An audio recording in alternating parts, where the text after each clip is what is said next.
Election fraud trials set for October. Exxon begins another drill campaign this weekend. AFC wants Region 4 chair and vice chair dismissed. And almost 2 years in, and still no oil regulator.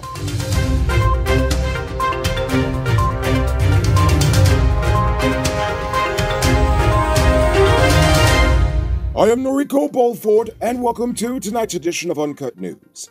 The trial against the 7 persons implicated in the big rig of 2020 was supposed to start today, but it has been deferred to October 11th as the prosecution needed more time to properly sort through the copies of the SOPs and the statement of recount to present to the court. According to the prosecution, some of the pages they were given were not copied properly and were illegible. After those disclosures are complete, a decision will be made on the mode of trial.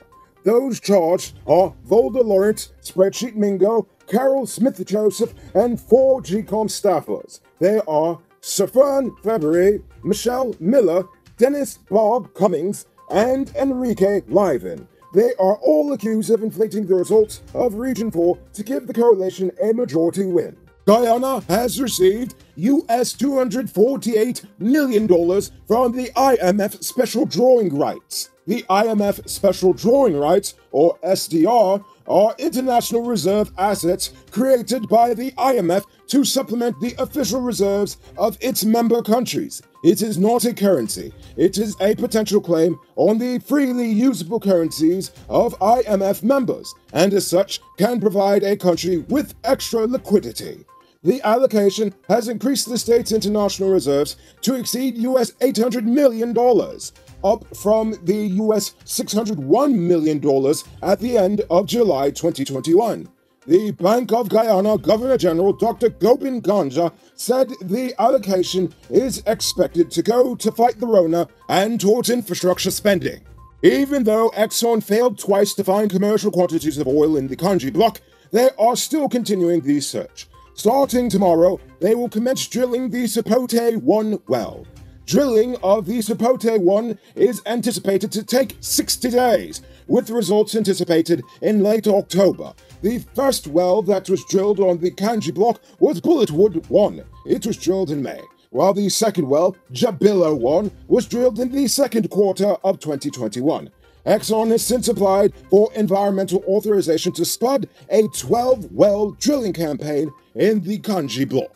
Instead of promising any money to help Haiti, the government of Guyana established a bank account at Republic Bank and begged the business community to open their hearts and their wallets to help the people of the earthquake-ravaged island nation. 2 weeks later, a newsroom reports that the account is still empty, as not $1 has been donated to the effort. However, a second independent account was established at GBTI, and that is said to have just under $1 million. The CDC did not wish to offer a comment on the balance in the government's fund, but they did encourage Guyanese to donate and explain that Haiti prefers to receive cash donations in order to procure the needed relief items through the already established international procurement processes. But Haiti has indicated that among its needs are tarpaulins, tents, healthcare supplies, food, and water. Fortunately, the Haitians don't have to rely only on us for their aid, as several government and international bodies have pledged money and resources to the recovery efforts. Are you one of the chosen few that benefits from duty-free? Good for you. Check out these amazing vehicles that just arrived at Best Buy Auto Sales. This 2016 Toyota Harrier Grand Sport Edition, this 2014 Range Rover Evoque, and this 2016 Lexus RX 200T are all on sale. They are all fully loaded and come with all modern features. Call or WhatsApp 662-0844 for more info, or visit their showrooms at Lot 171 Peterborough Street, Queenstown, or Lot 2 Lamar Street, and tell them Noriko sent you to get in on a sweet deal. Last night, 2 gunmen robbed a cashier and 3 customers at a Superpet outlet in Bladen Hall, East Coast, Aurora. It is alleged that a 20-year-old female cashier went to close up the shop shutters at around 9:10 when one of the suspects held her at gunpoint.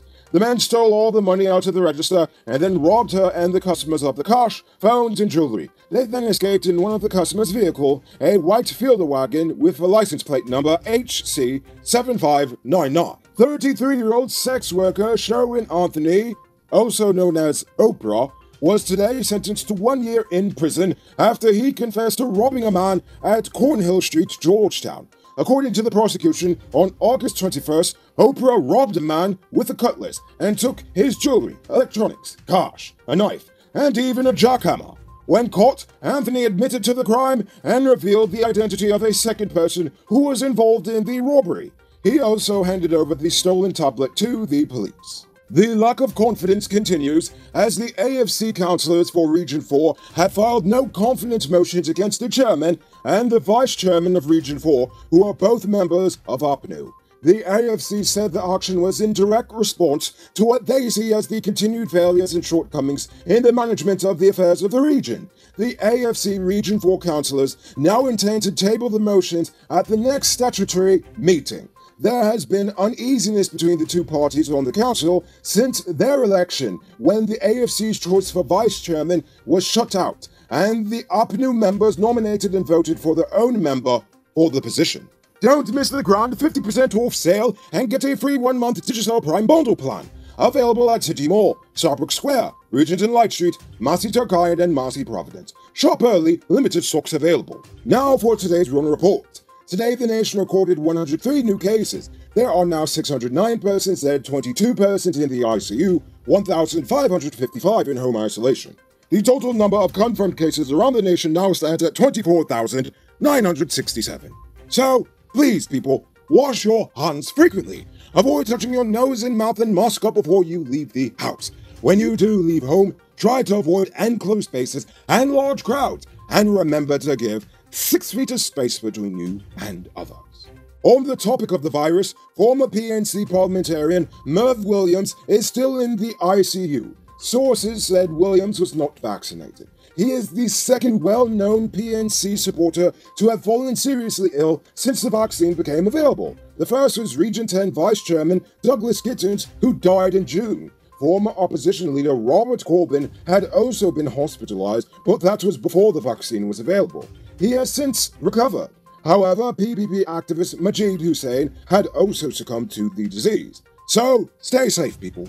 Over in quarantine, police are searching for a 17-year-old boy who allegedly set fire to his grandmother's house following a misunderstanding on Thursday morning. Granny had reportedly upbraided the teenager about his behavior, during which an argument ensued. It became too much for the lady, so she decided to step away for a minute. Unfortunately, she returned home to find that the boy was long gone, and he had reduced her home to a smoldering pile of rubble. No one was injured, but nothing was recovered. And now for our stupid news of the day. You know what I think is stupid? The fact that Guyana has yet to establish a regulator for the oil industry, even though we've been producing oil for close to 2 years. Sure, the GRA may be ready to tax the industry, but who cares about the taxes if we can't even effectively monitor what's going on?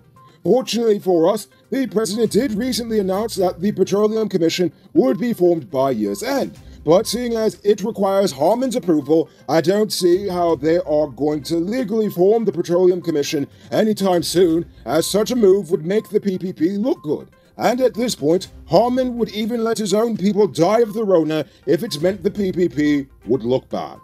That is the sign of a politician who has no solutions left to offer. Which brings me back to the Petroleum Commission.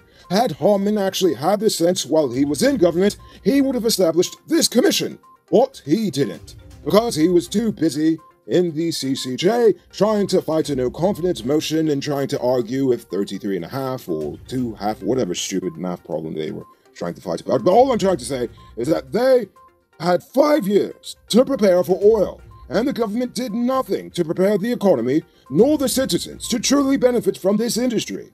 And I'm sorry, but call me a pessimist, but at this point, I seriously doubt that the average person is really going to feel the benefits of the oil industry. And that, I believe, is pretty stupid. You there, Mr. Truck Owner! A great place to get high-quality truck parts and engine spares for low prices is Powered Automotive. They stock parts for DAF, Freightliner, Mark, International, and all models of Cummins engines. Visit them at Lot 1161 EE Eccles or call them on 697-0171. Save big on truck parts at Powered Automotive, the #1 heavy-duty truck parts store in Guyana. Real thing. Moving on to our Uncut News Views poll question of the day. Every day we post a question about current events in the nation, the region, the diaspora, and how you feel it relates to us. So, you give your responses in the comments, and we'll read the best ones in the following episode. Yesterday's question was, should the government pay for PCR tests for their employees? Nicholas Alexander Henry said yes, they should. Isn't it more important to be sure that you've tested negative than to say you're fully vaccinated and test positive? Jamal Lowe said the selected private entities that's chosen by employers for employees to do the test is just to pressure them to take the vaccine instead, which is currently free. I agree with that one. Darrell Hicks says, yes, I feel the government should pay for the PCR test. I'm in the private sector also, and stop forcing employees to take the vaccine. And yes, I feel the government should make the test free. So for tonight's question, do you believe that any of the persons accused of rigging the election last year will actually be sentenced? Think about that question and tell us in the comments below. If your response is good enough, we just might feature it in our next episode. Anyway, that's all the time we have for tonight. Check us out Monday for another. Until then, I'm Noriko Bulford saying, have a great weekend. And as always, don't drink and drive, or you'll end up on Monday's episode the hard way. Ha-ha! Good night, folks. Hey, Uncut News viewers, thanks for watching. You can subscribe by clicking on this button over here, or click over there for more news. You can also drop a comment to let me know if you've made it to the end of the video. Goodbye for now.